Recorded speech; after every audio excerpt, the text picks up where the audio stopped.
He took over this pub about 6 months ago. Before that, I was in the Senate and Pauline was a colleague of mine. And so when I took over the pub, we've had Matt Canavan come, we've had Senator Ross Cadell come for a visit, and I've put it out to a whole lot of my former colleagues across the political spectrum that I am not sure that our locals would like to hear from you and give my front bar, which is a bit bigger than usual tonight, the opportunity to hear from leaders in our country, because, you know, we know in rural and regional Australia, we don't very often hear from people. And I think we also know in this part of the world, and I've lived in Orange and Bathurst and Rydal and now Rydal, we're very much forgotten. And now with the Great Western Highway and its closure and the impact it's having on businesses and families all across our region, and the fact that no other federal politician outside our local members other than Pauline has been bothered to go and meet with them is very indicative. So I'm not going to hold you up any longer. There's a couple of hats left. We will be doing a raffle later tonight, and the first prize is a Please Explain bottle of gin signed by Pauline Hanson. And for number 2 and 3, there's our meat tray we held over for the night. So excellent meat from our beautiful Portland butcher. So there's 3 opportunities there for you. But if you can all put your hands together and give a very warm Rydal welcome to our special guest, Senator Pauline Hanson.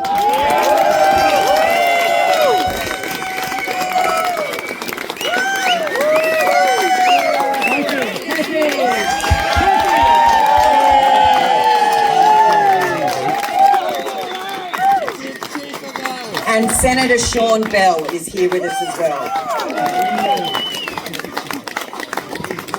These are some long lost friends that Pauline didn't know was coming tonight. Now this is the best place to stand because otherwise you're going to get feedback. So all right. Okay. Wow, what a crowd. Didn't I get a warm welcome? Thank you. Thank you. Yes, I'm sitting beside your One Nation Senator for New South Wales, Sean Bell. Is here. I've trained him well. He worked in my office for nearly 10 years, so I've still got him under my wing, making sure he does the right thing by you, the people. So it's great to be here. Thank you, Holly. Wonderful. Of course, we're colleagues in the Senate. Different sides, I suppose. We voted together most of the time, though. We did. So common sense, that's what it's all about. And it's lovely to see Margaret. Margaret's been a great friend for a long time, big supporter for many years. Well, let me get my breath. You know, aren't we in one hell of a mess? An absolute bloody mess. And I think that's why a lot of you are here tonight, because you're looking for change, as I am. When I first got into politics, 30 years ago, March the 2nd, I was elected. I was thrown out of the Liberal Party because I dare stand up on my principles, what I believed in. And John Howard threw me out. Well, big mistake, because I haven't gone anywhere. I stood by my principles and what I believed in. And that's what I keep telling Australians. Don't give up. Thank you. So when we have, and the big issue has been, when I first stood for politics, was equality for all Australians, and I stand by that. Equality for all Australians. And also the other thing that I'm trying to stand for is, have I got some competition here? They never give up, do they? Honestly, they can't.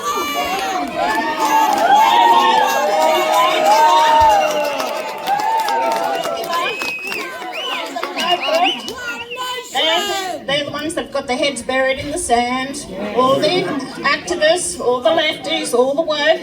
So that's those people. Anyway, we're here because... So as I said, mass migration. Well, I tell you what, there's a lot of farmers here. You wouldn't overstock your property because you know how many you can put on your land. Same as our country. How many people can we bring in? Don't overstock. You know that when you grow crops, you've got so much money to grow that crop, then you can make money out of that. What we've done is we've actually have not spent our money properly to give us assets that are going to produce money for us to pay our bills. Government spending is out of control. They're actually spending more, 77 billion. We're going to hit a 1.3 trillion bill. 1.3 trillion. They reckon they're looking after the future generations. They are not. They are going to hand you one hell of a bill that you will not be able to pay back. And you're going to lose your assets, meaning they will come after your assets. This latest thing with negative gearing and capital gains tax, that's only a start. What they're going to come after is now your wealth, and that's in your death duties or heritage tax. So when you die, they're going to take a proportion of that money from you. You pay your taxes all the way along, you go without, you tax to the hilt, and at the end of the day, they're going to grab more. Because these governments and these people in there have no idea. I've seen the calibre of the politicians that we have now, and I'm telling you what, it's a sorry day. I wouldn't feed them. Honestly, they are useless. The decisions they are making, they've never run a business, they've never employed anyone. Most of them have come from universities, straight into the public service, career politicians, and wouldn't have a clue. That's the problem that we have. Then you've got bureaucrats exactly the same. The bureaucrats are making the decisions, the politicians don't really understand what they're doing, what they're passing, and then they just listen to bureaucrats who haven't been in the real world either. What I want is a country and a government that's accountable to you, the people. Accountable, transparent, and that we have to act on behalf of you. What I want to see is a few things. Cut mass migration right back, that we can actually...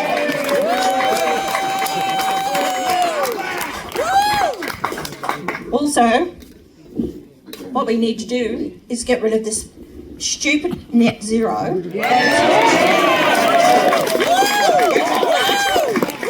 out the climate change department.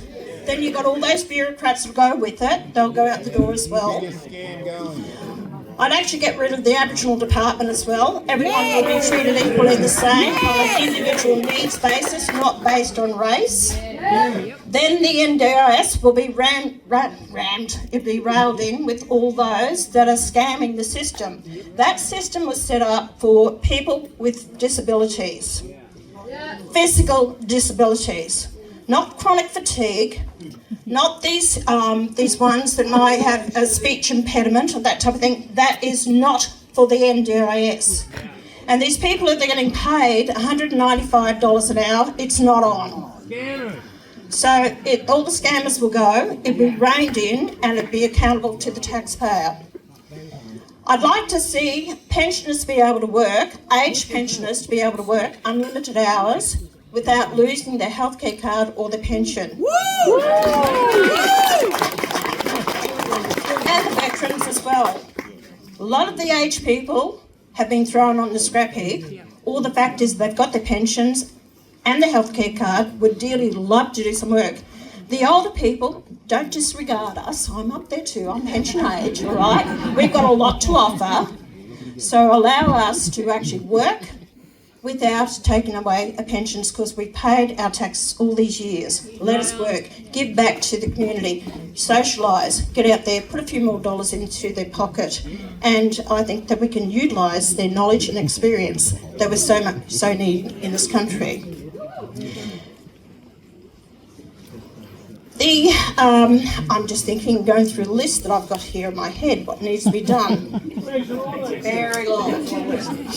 It is a very long list. Fairness for all! Well, that's top of my list as well. I think another one that's very important to me that I want to do something about is the family law courts. I think they have not been fair right across the board, and I think a lot of children are missing out on seeing their parents. I don't care whether it's male or female, and I think they've destroyed a lot of the families out there. And a lot of people are missing out to having that connection with their children. You know, they say what's in the best interest of the child. A lot of the decisions aren't. And when I see especially suicides that's happening because of it. It should not be happening in the country. So family law, and children have a right to see not only their parents but also their grandparents as well. So I want to see that connection. I'm very passionate about the family law, and we will address that. We put out a lot of policies, and especially if you watch my maiden speech, what we're lacking is infrastructure. And we haven't built anything really. We've built no dams, we haven't moved forward. And that's where I think that we need to have the water security. That's our sovereign right of this nation. But we've allowed our water to be bought by foreign interests. It shouldn't be on. The Murray-Darling Basin has been basically taken over. It's been poorly run at a cost of $2.4 billion a year, and that needs to be addressed as well. So with the water issue, I want to see how John Howard was one who separated water from land. A lot of the farming sector can't access the water at all. We are a productive country. We have the land, we have the resources, but we need water. I want to see more dams go in, and actually my scheme is to build the hybrid brownfield scheme to redirect the waters in from northern Queensland and flow it through the Channel Country down to New South Wales and utilise that water. Woo! We can also build the Clarence River. The Clarence River is very important. There's also a scheme, they've called it now the Capricornia scheme. And we're going to take that up. We've been having discussions with people who are interested in private investors in Australia. The scheme is going to run a railway line from the west coast to the east coast in Queensland, or across the Western Australia and the Northern Territory. That will hook up your mining, iron ore and coal, to build steel mills that we will start producing our own steel that we can sell and export and utilise our own resources.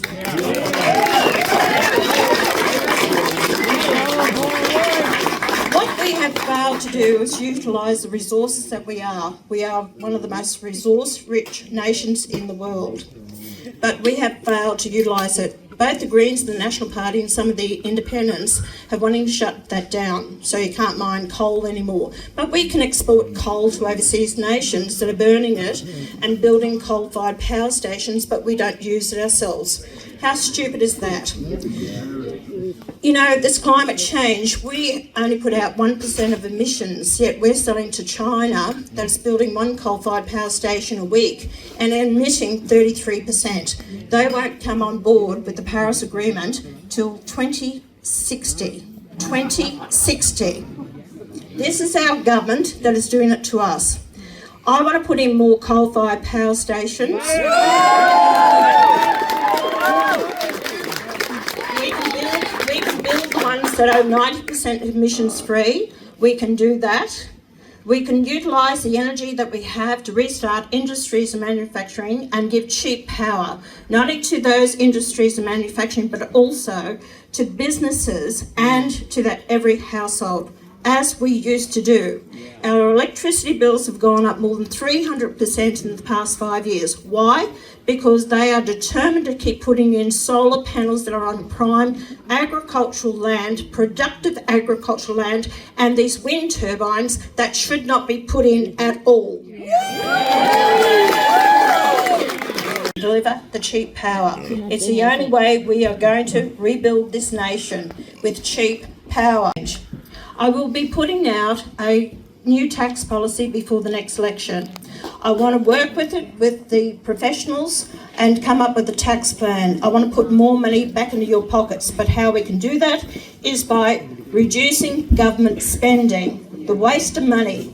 When you can reduce the government spending, reduce the number of public servants that we have, then we can have the money to drive the country better, to give you better tax relief. And I think that is very important. One thing we're looking at is also, if you do overtime, you won't be taxed to the hilt and lose that money in overtime. Next week, I am going to be releasing my gas policy. Now, there's been a lot of talk about this. The government's just brought out their reservation policy of 20%. I don't agree with it. If you bring in your 20% gas reservation policy, what is going to happen, it's going to drive a lot of the businesses out of Australia. They won't do business here. It's not because they don't want to. It's very expensive and costs a lot of money for them to start up businesses here in Australia. I want to do it in such a way that we will work with them. I want to do it on a similar scheme as what the Norway has done. That is having an equity share in our own resources. We will join up with these companies who want to explore to produce the gas in Australia, that we will have about 1/3 equity share in that. We're not going to run the business for them because I don't believe the government should, but we can be in partnership with them. So what profits they make, we make. If we need the gas, we will use it for ourselves to keep our gas prices down. If we have an abundance of it, then we can export it at the prices to put monies into our coffers. If we do I thought, oh, you know what? A bridge built by convicts 200 years ago for horse and cart that now has 12,000 vehicles a day, including semi-trailers, might be problematic in future. And it's basically the gateway to the Central West. So it's not just Rydal and Lithgow and Hartley. It's Bathurst, it's Orange, it's Mudgee. And Oberon! And the Jenolan Coves Road, which is a disaster. So what do you think are the sorts of things that we need to do as a country to better ensure that we can actually get around the country without being hamstrung by these absolute mistakes of government? As it comes down, it's a waste of money. Now, to see that a major road, they've just done a huge big upgrade on it, and yet it's stopped now, no one can drive on it because you can't cross a bridge. And they say they put a lot of money into now researching it, whether it can be done, the engineering be done into it. You know, I saw on the video clip one time in Japan, a roadway came down, that was rebuilt in 3 days. So, a major roadway. What the hell is wrong with us in this country?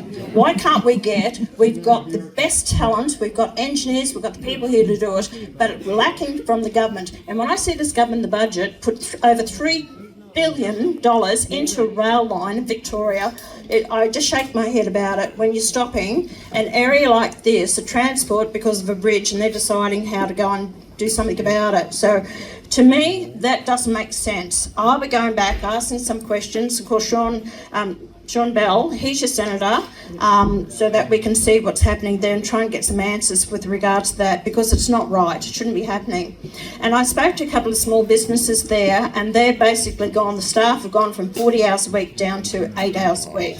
So this is affecting the whole community. Another pub, Little Hartley pub up there, it's devastating to a lot of businesses there. Look, I was a businesswoman most of my life, okay? I've had my own shop, and so I understand that you have to rely on that passing traffic.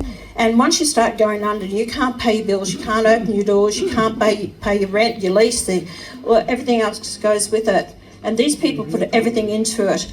That's where governments are lacking to understand what is happening in our communities. So it's very important. That was great to see. The other one I went to was Lake Lyell, and I was told about what they're wanting to do is to put that pump that hydro up to the top of Mount Walker. It's not something I would do. I don't think it's the right move to do it, because we've seen what's happening with Snowy 2. It was supposed to be a $2 billion project. It's now blown out to $42 billion. All they're doing is pumping the water up through the day to release it at night. You don't get 1 extra kilowatt of power out of it whatsoever. Again, a waste of money to do that, and I don't agree with wind turbines at all going into the market.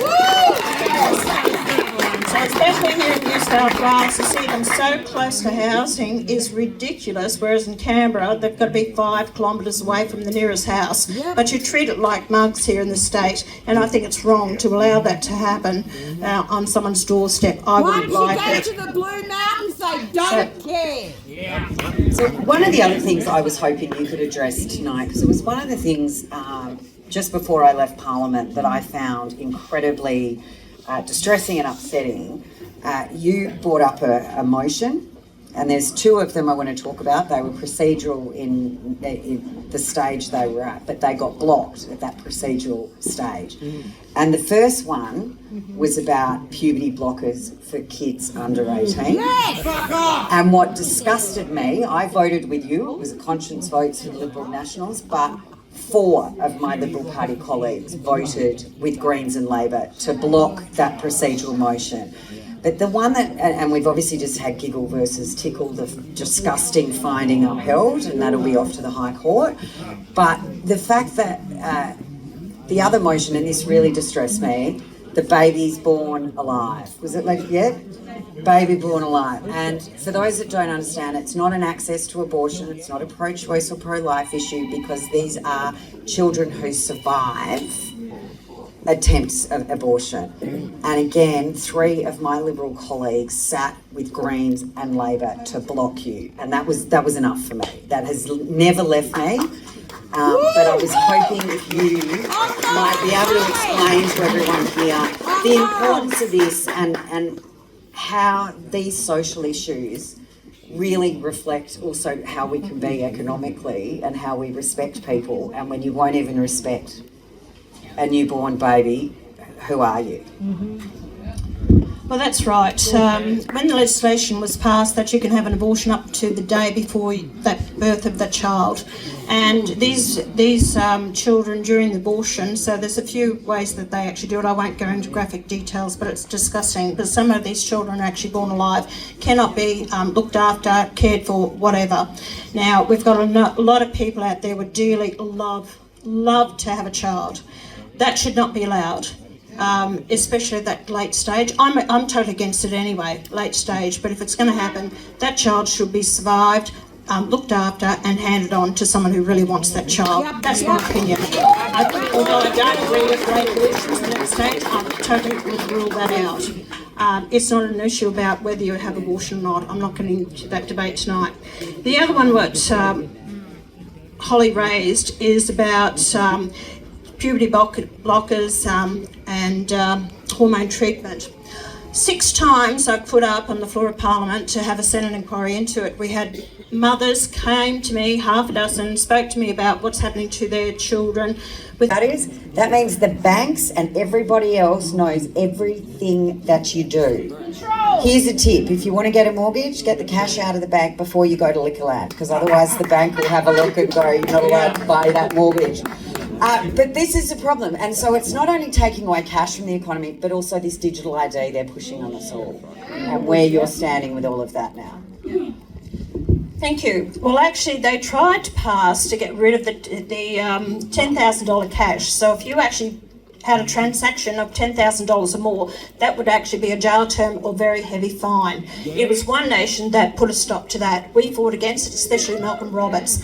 Now, cash is very important. Cash is in our Constitution, Section 51 of the Australian Constitution, that the government must provide monies. It's got monies there. So monies is actually cash, and that's our right to carry cash. And I will always support the economy having cash, people using it. I don't want the government knowing everything that I do, and it's none of their damn business as far as I'm concerned.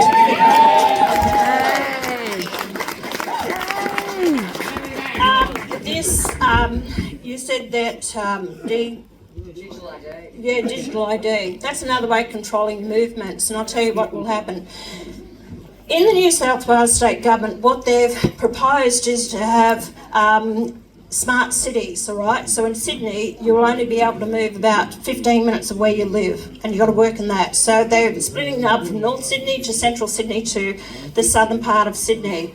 So this is happening in other countries around the world, and it's in Britain, 15-minute cities they've got there. So you're going to be photographed, and where you go. If you've got an electric car, I'd worry about that too, because it'll come to a stop and say, right, you can't go any further past that. Do you know that in England also, if you've got a car over 10 years of age, if you take that car out on the road, you're charged £12.50 a day to drive that car because it's over, and you're photographed and you send a bill for it. So don't think that won't happen here in Australia. It's controlled all the time to tell you what you should do, go, eat, And that's another thing they'll be doing, and that's why your meat prices, it's all under Agenda 21 to control your movements, where you go, sustainability, what you eat, and the cost of beef will go up, so they don't want you eating beef at all. It's been orchestrated for a long time in agreements that we have signed, that it's about control of the people. What I'm trying to do, and I've learnt a lot. I didn't know all this when I got into politics in 1996. It's been a big learning experience for me. But back then, when they spoke about immigration, multiculturalism, I could see where this was going to take us. Multiculturalism was only known as the melting pot of the world. And that's why they brought it in worldwide, to strip a nation of its identity, so that we're not just proud Australians. You've got people from all different cultural backgrounds, which will cause division, and then you won't stand united as a nation. And they could actually control and do whatever they want with you. I don't agree with that, and I saw the problem with it. We are multiracial, we come from all different cultures, but at the end of the day, we must be Australians, strong and united and proud of our nation.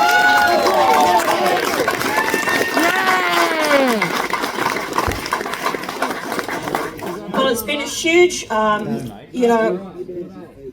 boost for One Nation since the last election. I think they did me the world of good by putting Susan Lee in. Well, I hate to say that. I'm not knocking her because she's a woman, but the fact is I thought she was absolutely hopeless, so I'm called out. But I'm not telling you something I didn't tell her to her own face when she invited me to dinner last August. And I told her then, I said, you won't last. And she said, I'll prove you wrong. I said, please, Susan, do it. So anyway, Susan's not there. And, I've just kept pushing forward my policies, and of course, they never thought we would win seats in South Australia. Well, we've got 7 seats in South Australia now.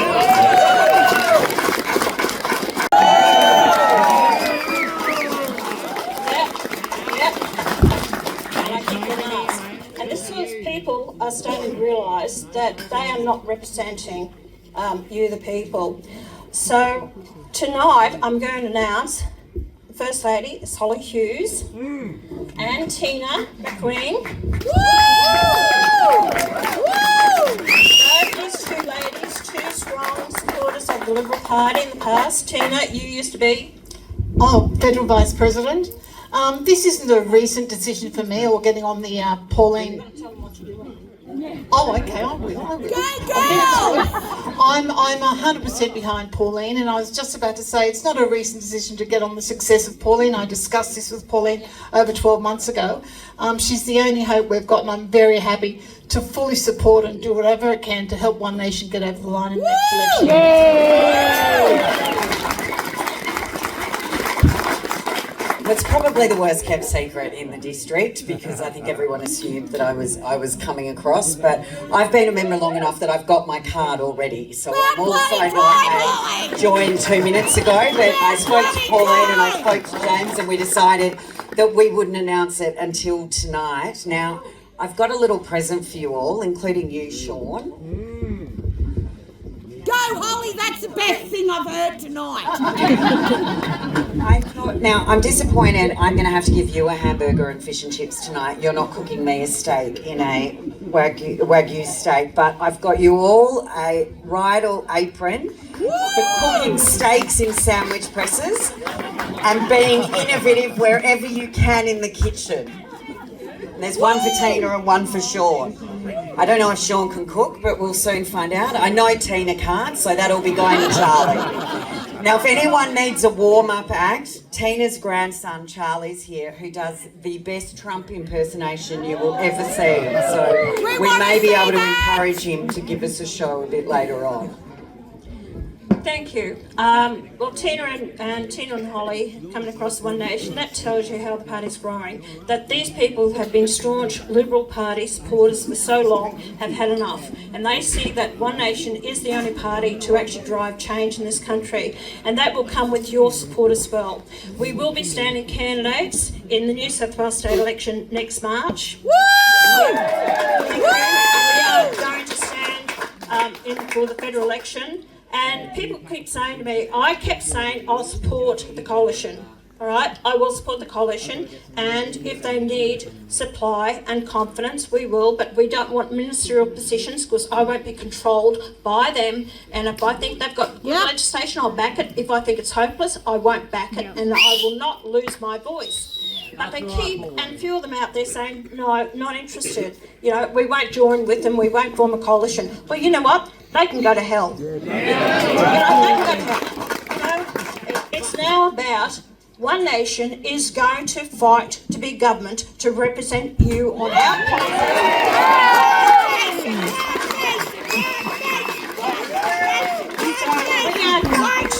We are going to push our policy sense, turn our country around, make Australia proud again. Oh, well, I'll tell you what else I've got to offer. I want to buy you all, shout you all, a drink tonight. All right? So, help yourself to a drink in there. And listen, I'm telling you now, don't order a cocktail, you won't get it. So I like to be up front with you, you know where you stand with me. Beer, wine, or a scotch or rum, if that's okay. In a can. In a can, no cocktails, right? All right, thanks, Holly. Thank you very much. And to the Alexander Hotel, all the staff, everyone here tonight, thank you for coming. It's been absolutely fantastic. Well, round of applause for Pauline. How good was that? Now, to everyone who's hovering in the doorway, if you want to come through, you've all been very good standing out there. Charlie, will you do us a little trump? Now, just before Charlie starts, just so you know, there's a can and wine bar over there that's cashless. There's a bar inside. They'll put it on the Pauline tab. And if Jessica Bates is here, I've got her debit card. But if you can all put your hands together, and for those of you that haven't eaten, there's cheeseburgers and fries, fish and chips and fries. We thought that might have been a bit reminiscent for you. There you go, Joel. And the girls are coming around with it, so there's plenty of food if you just keep your eyes open. But Charlie, over to you. On you, Charlie. Charlie! Here we go.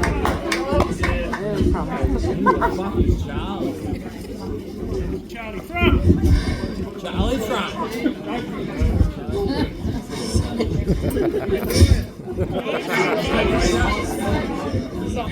He's a bit young to give him a drink. Let's go, Charlie! Thank you, Pauline. I thank you for the hat. It's a great hat. It's a beautiful hat. It great signature. And I thank you all for coming here, you know, and for giving my very great grandmother, I call her Gaga, very nice round of applause for joining the One Nation party and getting out of that silly Liberal Party, you know. They haven't gone up to her yet, you know, not yet. And thank you all for coming. Thank you.